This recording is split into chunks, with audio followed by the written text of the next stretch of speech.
Perfectly, she says. Great, thanks very much. Okay, so good morning, everybody. We've got Alejandro Salvador here from Salvador Tax and Legal. Alejandro is a tax and residency expert and also the honorary British consulate for Almeria. So hi, and Alejandro, thanks for joining us today. Hello, David. Hi. Okay, Alejandro, so anybody in the group's got any questions, please let us have your questions, and Alejandro will try and answer them live on air today. So I've got a couple of questions, Alejandro, to start things off. First of all, a couple of people have asked me about the non-lucrative visa. As usual, people want to work in Spain. I have told them it's 12 months once they start the non-lucrative visa. Can you just confirm that is correct, please? Yes, okay, I will explain, let's say from the beginning, for people that are looking to come, so and then we can say what's the possibilities after this first year. Yeah, one of the options that people from outside the European Union have to come to Spain is the non-lucrative visa. It's the most popular way of coming to Spain to live. This thing allows you to live in Spain, but the thing is that you can't work. How do you get to that non-lucrative visa? You need to apply for it in the Spanish consulate in London, in Manchester, and I think in Edinburgh is also possible. You need to. The most important handicap to get to there is, or to get the visa, is the money that you have to show within a family. That this year, or at least in 2022, is 27,000 that you need to show that you have savings or you have income, regular income coming in of that figure for the first person in the family, and the second is 7,000. So when you apply for it in England and you get your non-lucrative visa, you can come to Spain and get your residency. As you said, this residency is for just 1 year, and after this year, you need to renew it, right? It's important. People, I mean, it's very tight, so yeah, they give you 3 more months, so it's in total 15 months. You can renew it after 15 months or before 15 months, and you can renew it 3 ways, basically. The first way to renew it is the same way you did it when you applied in England. That is just showing, among other things, the money that you have in the bank account, savings or income, and other options. As we said, that with this thing, you cannot work in Spain. You cannot have a salary in Spain. There is 2 more options that after this first year that you can't work, no one can work. You can renew it and change it swift to a working visa. This working visa, the only requirement that you will have is that you have to be offered a job by a company in Spain. You need to be offered a job. It's not just saying I want to work and I want a working visa. No, you need to be offered a job, any job, with a Spanish company or a company that is operating in Spain. And the third possibility that you have is that you renew it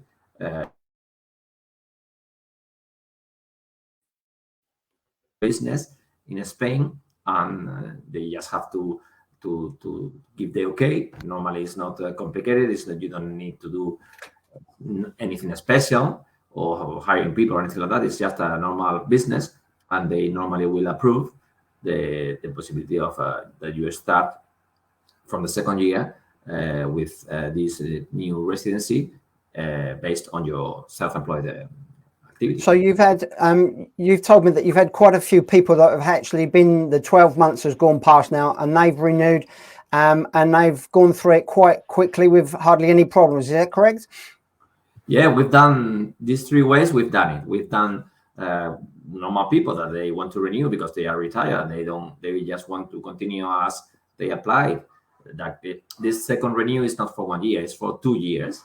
You will get an extra 2 years, and we've done it for people that they renew with the money.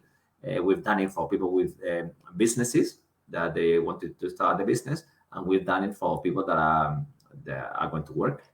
And as regarding the money, the amount they need is, as we've always said before, it's the same as the first year. So it's not double the income. It is the same as you was been asked the first year. Is that correct?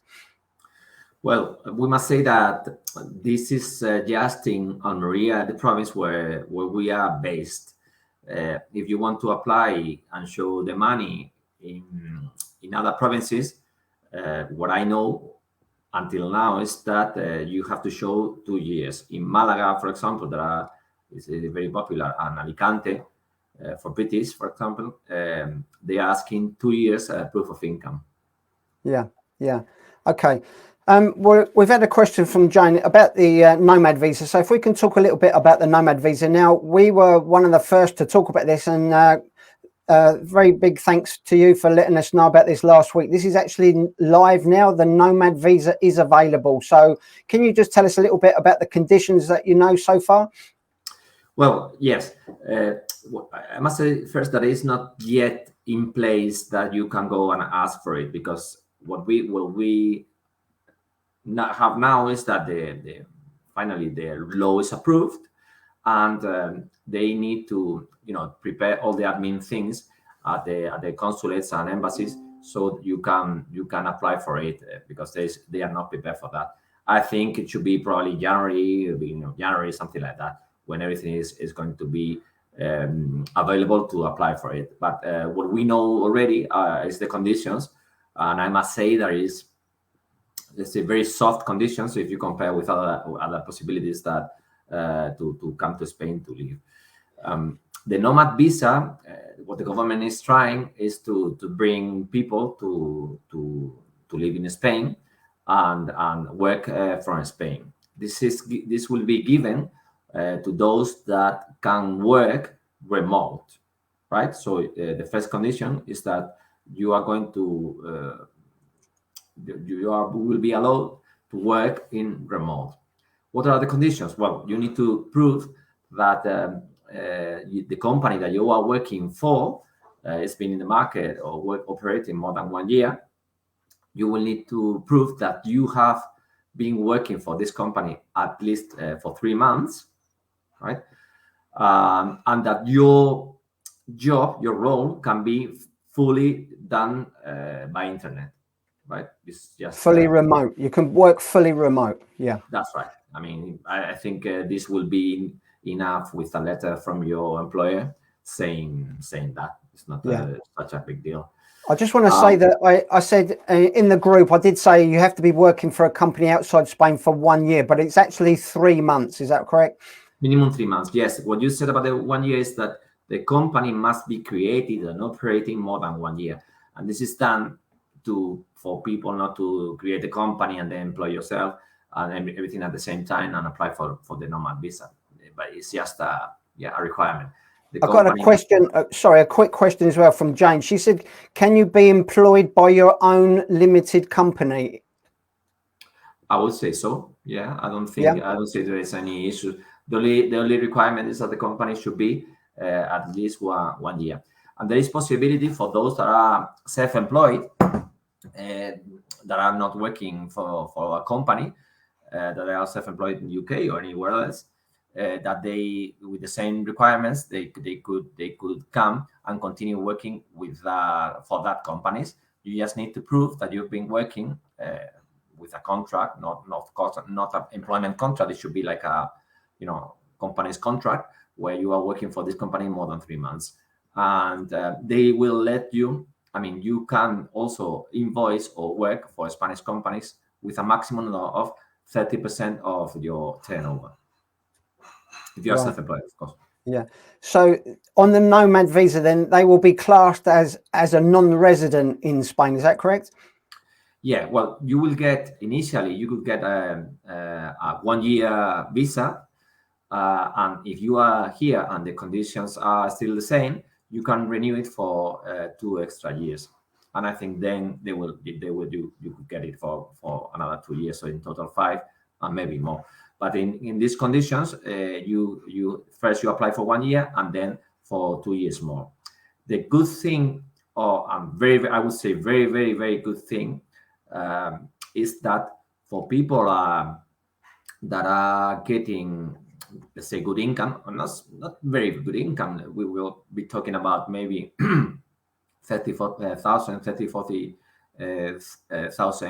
euros in this case. The good thing is what you said, that you are applied for a system that we call Beckham law. This was done for the football players, that they are considered as a type of non-residents. Of course, you are legal resident, but as fiscal residents, you will be considered as non-resident, and you will pay a flat rate of 24%. So no matter the income that you will get from your employer in the UK, your tax in Spain will be 24%, which is very good for, as I said, decent income. Yeah, and on the nomad visa, if it's a husband or wife, that the whole family can come on that, or is it just one person? The whole family. The whole family. Yeah. So just one person just applies for it, and the others will be accepted. Now, is there a minimum amount you need to earn each month on this, or? I've seen in some forums that they will ask an amount, but the law is not saying anything yet. I mean, I don't know if they will ask or they will add something. The law that I read in full is not saying anything about that you need to show any income yourself. Of course, you have to show that you have your pay slips for at least 3 months. But I haven't seen anything that says that you have to have a minimum income. No. Yeah. Now, Jane asks in the comments, how long can you stay outside of Spain with the nomad visa? Can people come and go as they wish with that? Yeah, this is not set in the law, but I would say that yes, you can come, go on. Yeah, no problem. The only thing is that you will have to pay taxes based on the income that you have, and you have to be careful of where to pay taxes to avoid that you don't pay double. Yeah, and somebody says, with the nomad visa, do you have to work for somebody in Spain? It's not. You have to be working for somebody outside of Spain. No, that's the thing, that in theory, you cannot work for someone in Spain. You need to work remote for someone in the UK or somewhere else. It's no need to be in England. Yeah, and would they need to have medical cover insurance with this as well? Do you know? This is another thing that is not said, but in this case, I would say that they probably will have to apply for private health insurance. Yeah. Yeah. But again, it's not said yet. We will need to wait until the foreign offices, let's say, give you the requirements in writing. But the law is not saying anything about that. The law is just saying the terms. What you need to prove, that is that you've been working at least 3 months for this company, and how long is going to be the visas. But I haven't seen anything about the money that you have to show, or the medical policy. I would say that the medical policy probably will be asked. Yes. Yeah. Okay. I just want to. I've had a question about the self-employed, the autonomo here. Now, we said that you can go self-employed here on a non-lucrative visa after 12 months, and people are asking about the pension on that. They're entitled to a pension, and how long do they have to wait for the pension on that? So if someone comes here and they set up as self-employed, what is the pension rights for them at the moment? Well, the conditions now in Spain may change in the future, because they are changing every once in a while. Is that you need to be, you can retire at the age of 67, right? So you need to wait until then. It's not possible to retire before, except some kind of, people working for the government and so on.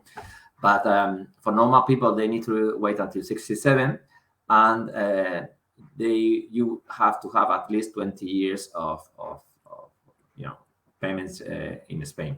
Yeah. The thing is that for those that came before the Brexit, what you could do is imagine that you've been working 10 years in Spain, and you don't have the 20. So what they've done is you could add the years that you worked in England to be able to get the 20 years. After the Brexit and with the withdrawal agreement, it's not so clear that you could add these years, and the pension service is not cooperating much with that. But in theory, for those that they've been working before 31st of December 2020, and they are about to retire, or they could ask, or they could add the years that they worked in England or any other country before them. Okay. Okay, I've got a question here. I'll put it up on the screen. I think you can see that from one of the viewers. How easy do you think it would be after a year or the 3 years to get a non-lucrative visa?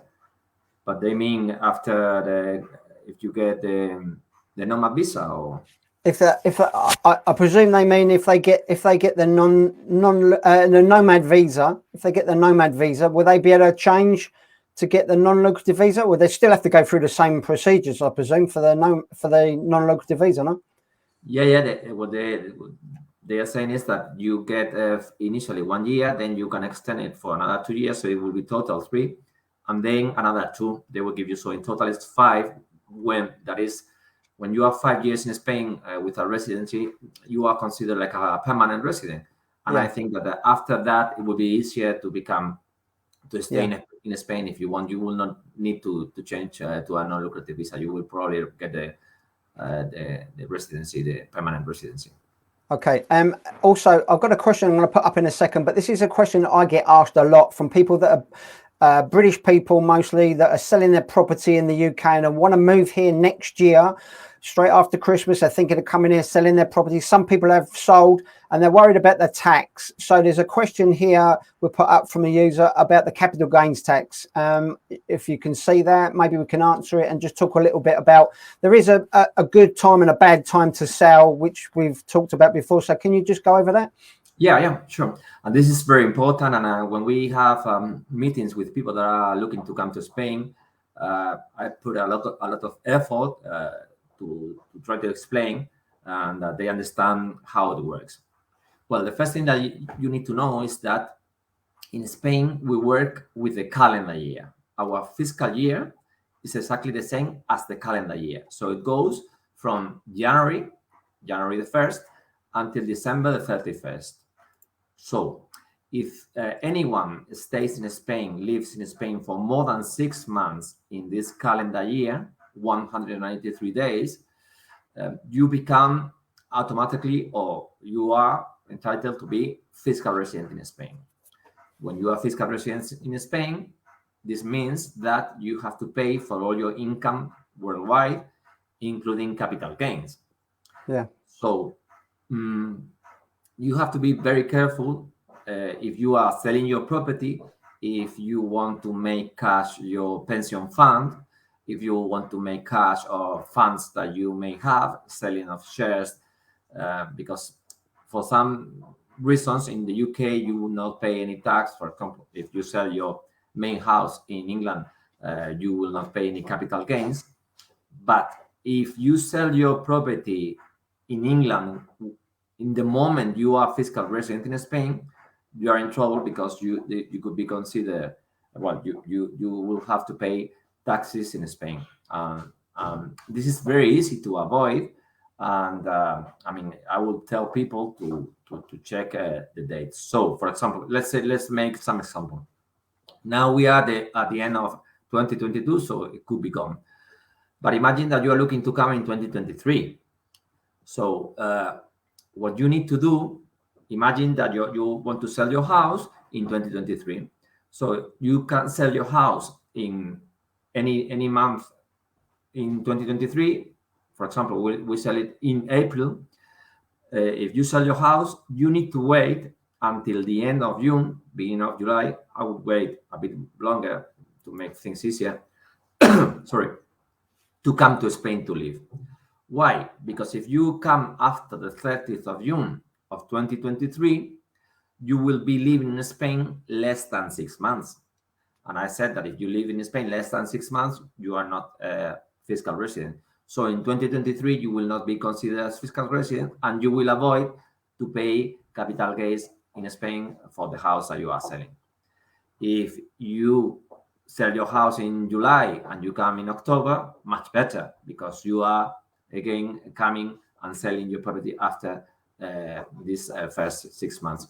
What you should not do is If you sell your house in February, for example, or in October, it doesn't matter. But if you come to Spain to live before the 30th of June, you can come. If you come in March, for example, then that year, 2023, in this case, you will be considered as fiscal resident.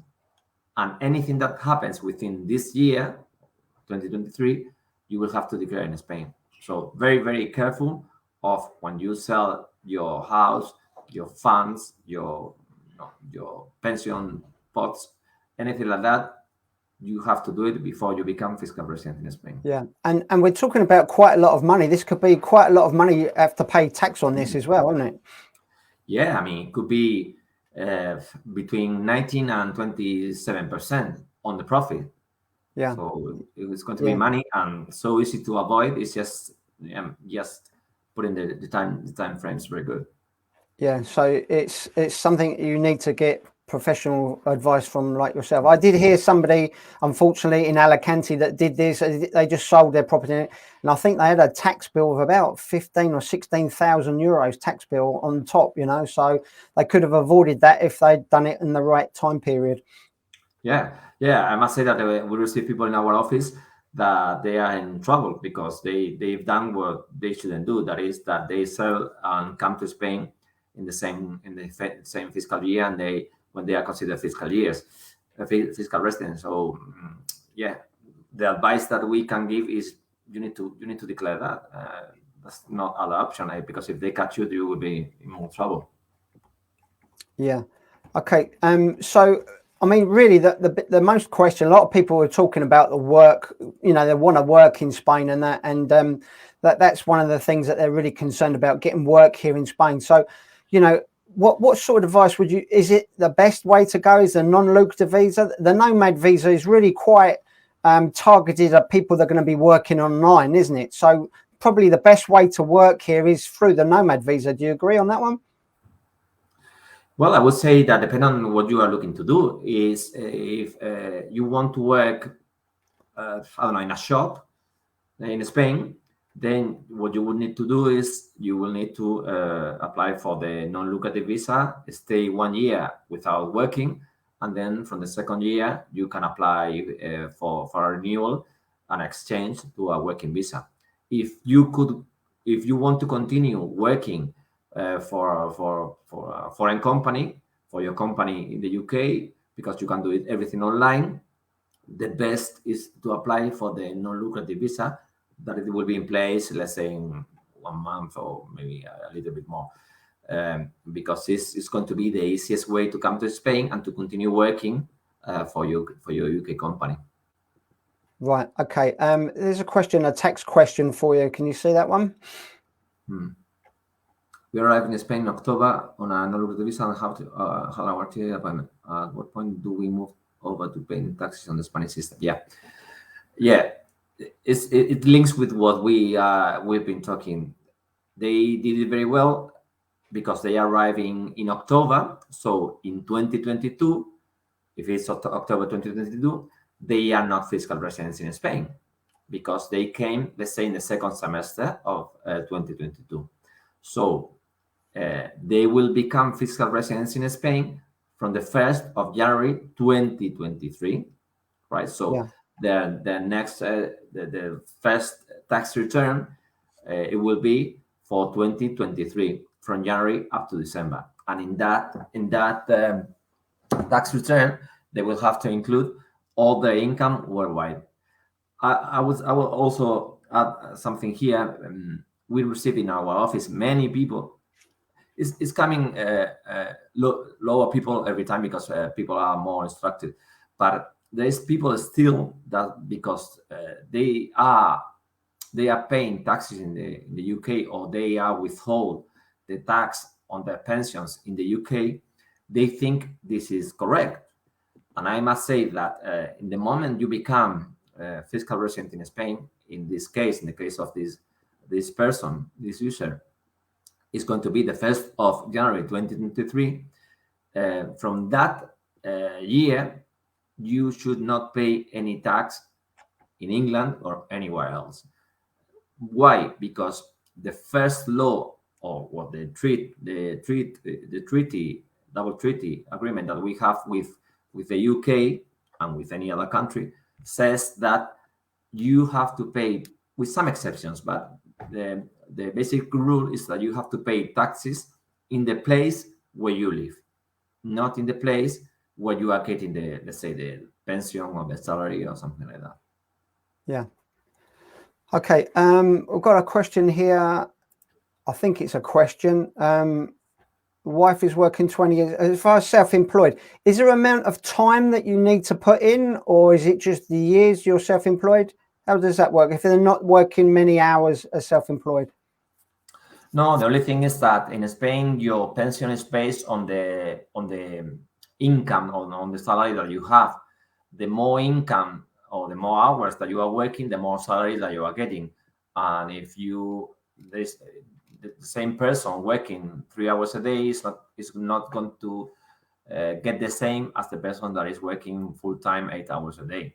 So it depends. If you work less hours, your pension will be an average of the working time that you have along these years. And I read somewhere, is this true that you can now negotiate the hours, the years, so you can put on the best years of your pension and take off the worst years to make the money add up better? Is that right?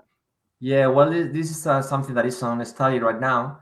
They wanted to extend the number of years, and that you take some years out of this calculation to avoid that if you were not working or you were working on a very low salary, to not to make the average. But I think it's not yet in place. Yeah. Okay. Okay, so if people want to get in touch with you, you know, they can. There's going to be links below this video and everything. They can get in touch with you for the help on the visa. You're keyed up and ready now to help people with the nomad visa, I presume. Is that right? Yes, I mean, we, as said, the nomad visa will be in place very soon. We are preparing for that to advise people. It's interesting that, and I'm happy to do these personal talks, personal meetings with people, so I can explain about their personal situation, because every person is different, and we can do remote the same way that we are talking today.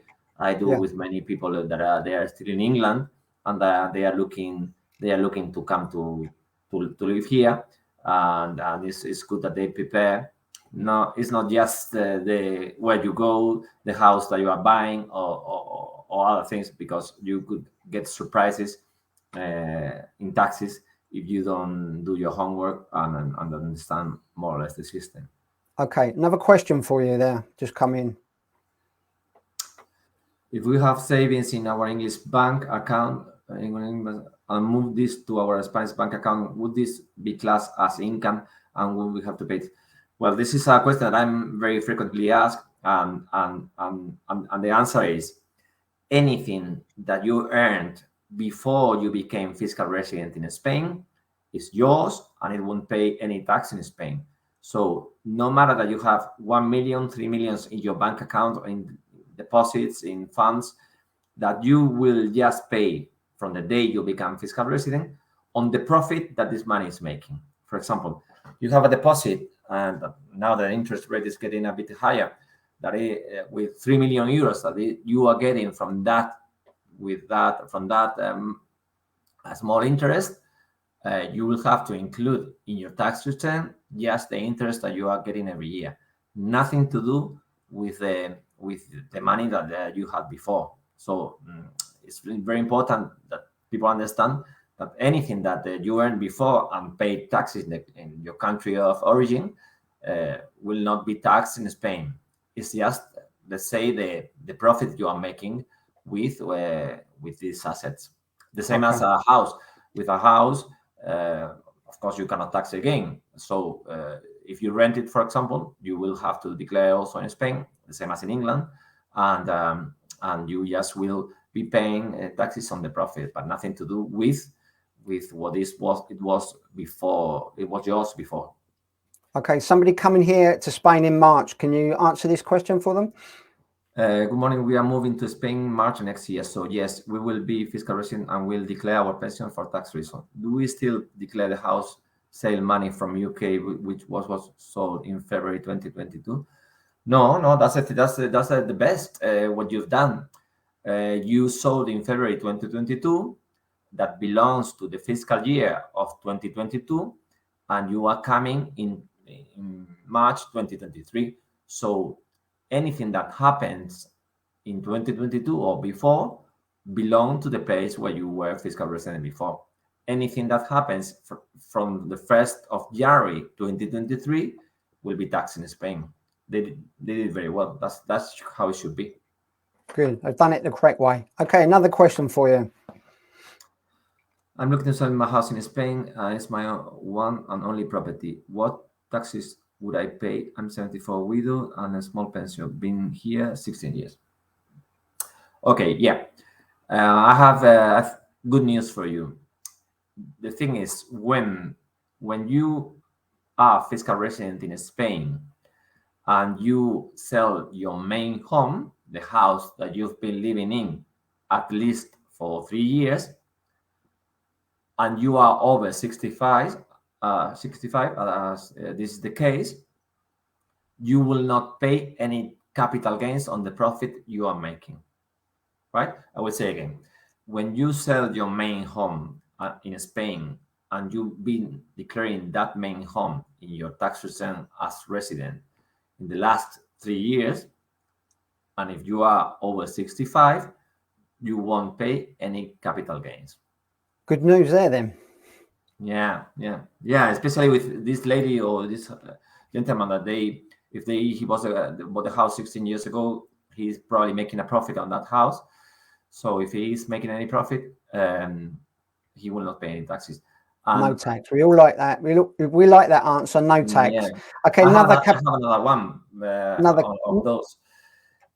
For those that are below 65, if you are below 65, and you sell your main home, you can avoid paying these capital gains if you, with the profit that you are making, you buy a new house, right? So you have a house and your profit is, let's say, 100,000.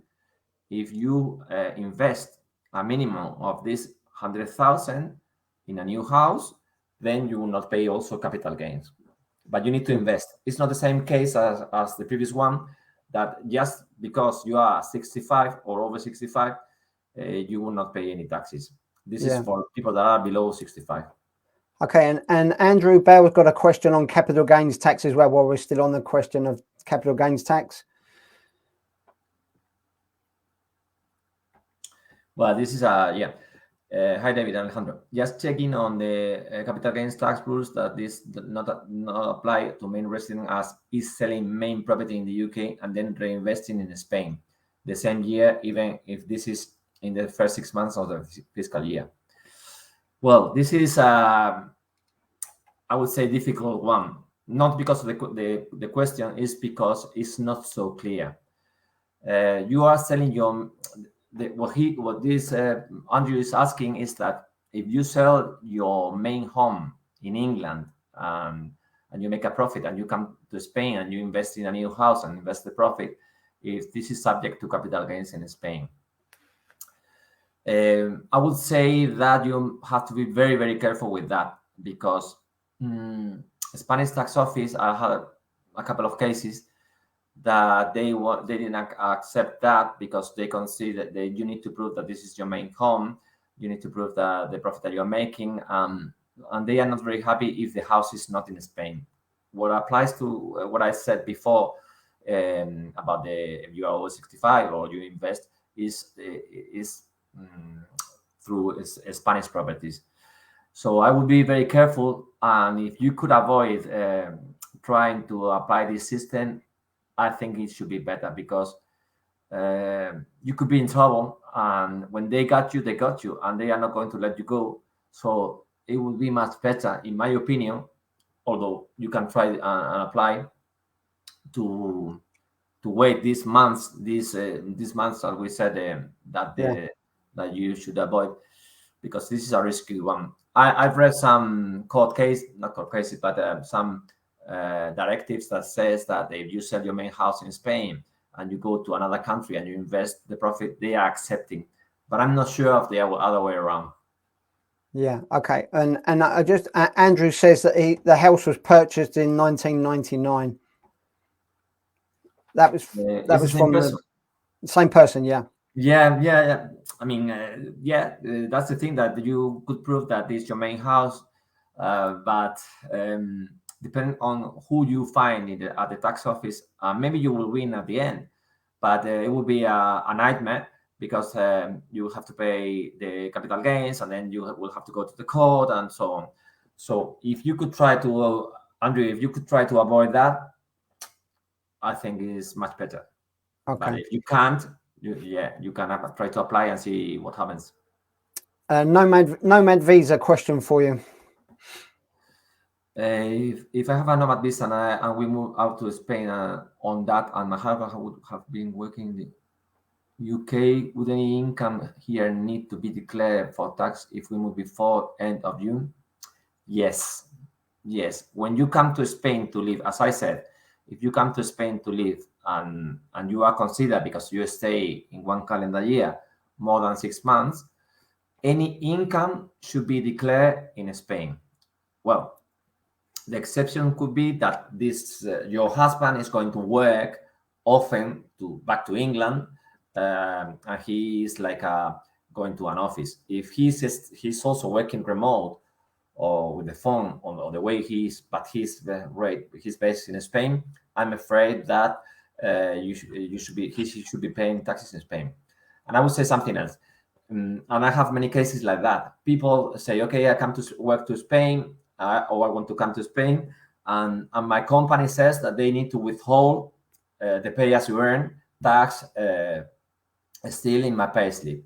And I say, no, that's not the case. When you come to Spain to live, they should pay you gross. And then you will have to pay those taxes in Spain as a fiscal resident.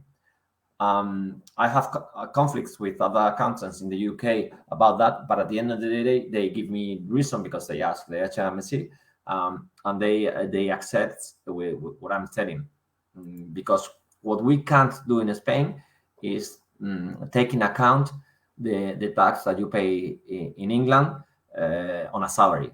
So what we normally do is we have to pay in Spain, and if you paid any tax in England, you should ask for a refund. But if they pay you gross, there's not any problem at all, because you will pay the full in Spain. Okay, and James in Alicante wants to know if you can help. You can help anybody anywhere in Spain. Is that correct? Yeah, we do. We have clients all around Spain. No problem, because today, when everything could be done online. Well, the only thing is that we like to go with our clients to the foreign office, because the foreign office is it's not the best place to be. It's full of people and not very sympathetic people there. So we like to go with all our clients to the foreign office to make things smoother. If they are not, we are based in Almeria with 3 offices here. But if you are far away, if you are in Alicante, we normally can send people there. Alicante, Malaga are not far, or if not, we always could find some colleagues that can help if you don't want to go alone. And one more nomad visa here question. Sorry if it's already been asked already. Freelance, apply for the nomad visa. How long do you need to have been freelance, and how long do you need to have had your clients? 3 months. 3 months. You need to prove that you've been working for your clients at least 3 months. And this is a good example. What you need to know also is that when you come to Spain to live with the nomad visa, you need to prove that, and you could work for Spanish companies with a limit of 30% of your turnover. Good. Yeah. Okay, and also Alejandro, I've got a quick question. A little while ago, I changed my mortgage, and they've started a new thing now at the notary where you have to go for an official reading of the notary details before you actually sign. So this is quite new. I mean, I've had bought and sold several properties here, and this is quite a big thing because it was my wife and I had to go and sit in the notary, and you make an appointment. And they read it all out to you, and then they ask you questions, and they're quite in-depth questions where they tick the answers off in a box. So, and the questions they asked my wife and the questions they asked me were completely different. You know, it's like in the notary, they speak 100 miles an hour in Spanish. So is this just applying for, I mean, my Spanish isn't too bad, so I understood, but it's quite daunting if you don't speak Spanish. Is this just for mortgages, or is this now going to be a new thing in the notary? Well, yes, this is this happens. This is a consequence of the problems we had in the past with how you say abusive clauses. Can you say that? What? Sorry. Clauses in mortgages that are not beneficial for people. Oh yeah, there were some kind of the banks were putting clauses in your deeds that they were not let's say very fair. So people went to the court, they appealed, and they won some kind of these clauses, and they won. So the government understood that their clients were not understanding exactly how the system of these mortgages were working. So they decided that the way to avoid that is that 15 days before or prior to signing a mortgage, you need to go and speak with the notary, and the notary will or needs to explain you and solve you and ask you if you understand what you are about to sign, to avoid that that you don't understand, that you're signing something that is not what you asked, and that there are clauses that you is not on your beneficiary. So that's why you have 15 days before that you are going to sign the mortgage. You have to go there, and the notary, let's say, must approve that you understand what you are going to sign.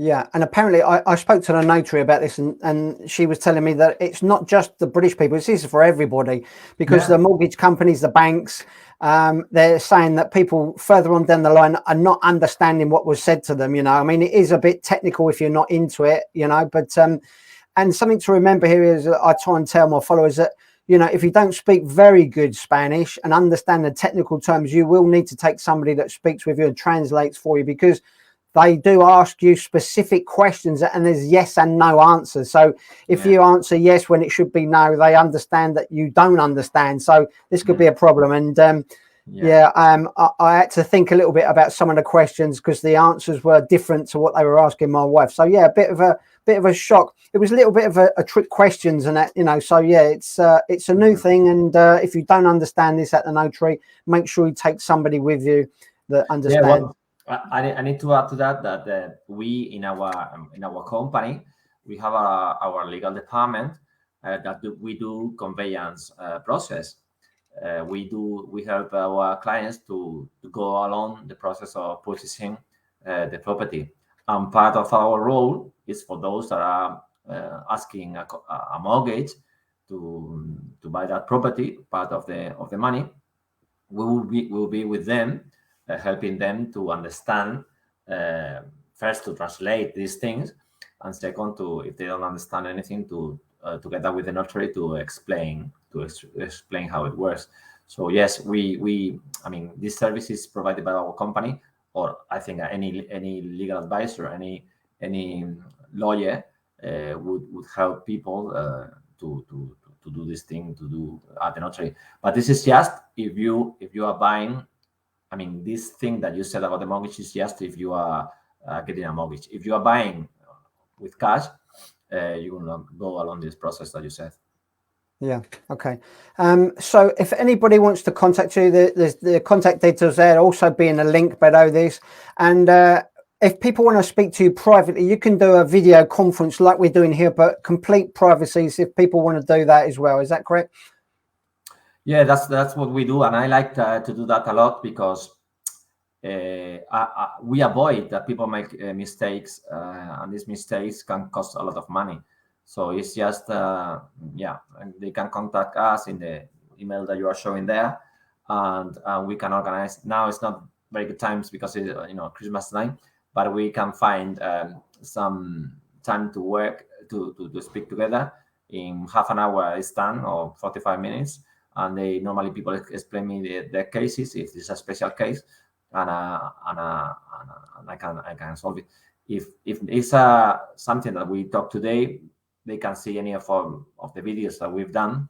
Normally, I talk about these things. Yeah. Okay. Well, we've had some technical problems getting this sorted out last week and this week. So it's a new system we're using. So hopefully we can do more of these questions and answers for people, and maybe a more specific topic like the nomad visa when that comes in. We can talk about that a little bit more once we know more specifics on that. But I want to say thank you very much for your time today, Alejandro, and your questions. And if anybody that's listening or watching this, if you've got any questions for future webinars you would like us to talk about, any topics you want us to discuss, just let me have it in the comments box below.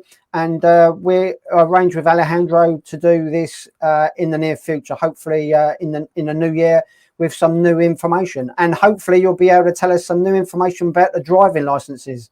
Oh yes, that's something that every time that we have any online meeting, it's like hopefully we'll have something in the new year. A typical saying in Spain is the mañana saying, but this is an eight-month mañana. You know, the Hugh Elliott has been saying it's coming soon, it's coming soon. So yeah, this is really reiterating the mañana syndrome. But hopefully we're looking at the new year. I say to people, I reckon it'll be that within January, your first weeks in January, we should get some good news. Any guesses on that one? Yeah. I mean, I was those ones that said, no, there must be an agreement. They are extending. So that's why. But let's put in let's explain people, because maybe they don't know. For those especially that are looking to come with the nomad visa or this no-look visa, the issue today is that since Brexit, the UK driving license, in theory, you could not use it if you came in 2020 or after, because they gave some extensions so you could be continuing using it, but those that came at that time or after, they cannot exchange the driving license, and it's not valid anymore, the UK driving license. Today, what we can say is that if anyone wants to drive, they should apply for a driving test. For those that are looking to come to Spain, today still, they have 6 months since they come to Spain that they can drive. It's not that you come to Spain and you cannot drive at all. If you are coming... So somebody that comes here tomorrow, they still got 6 months from tomorrow? Yes, if you come tomorrow for holidays, you come less than 3 months, that is the maximum period that you could stay here without a visa. If you can 90 days, you can drive because you are traveling, the same as you could drive anywhere else. The issue is for those that they apply for the non-local visa, they want to stay here, and after 6 months, since they are here with any kind of visa, the driving license is not valid anymore. There's been some extensions since the end of 2020 where your driving license was valid, but this was ended by the mid this year. So now anyone that was in Spain more than 6 months and they didn't exchange back then, they can't. In theory, they can't drive in Spain.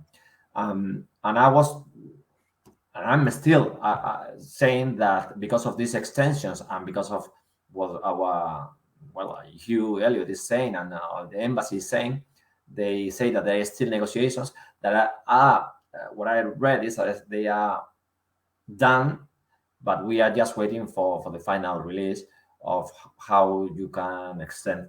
And believe me that we have a very, very long list of people that will exchange, because at the end of 2020 was a hard time. Some people didn't know how to exchange. So many people, even if they were living in Spain, they couldn't exchange. So yes, luckily, beginning of the year it will be good news, but hopefully. Good. Okay, well, thanks very much for your time today, Alejandro. I know you're a very busy person, and hopefully in the new year we can get together and do another in-depth interview like this. Thanks very much, and thanks for all the questions, everybody. Thank you, and Merry Christmas. Merry Christmas to everybody. Thank you. Bye-bye.